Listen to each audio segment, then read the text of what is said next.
جب تک شکوک و شبہات سے انسان نجات نہیں پاتا، وہ یقین کے درجے میں نہیں آتا، وَاعْبُدْ رَبَّكَ حَتَّى يَأْتِيَكَ الْيَقِينُ۔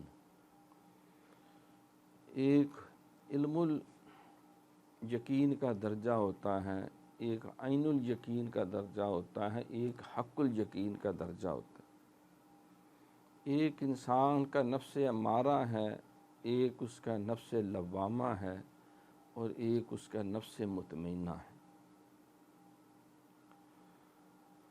تو امام ربانی حضرت مجدد الثانی رحمۃ اللہ علیہ نے بڑے ہی خوبصورت انداز میں قرآن و سنت کی روشنی میں ہمیں وہمیات اور شکوک و شبہات سے بچنے کا طریقہ اس مکتوب شریف میں ارشاد فرمایا۔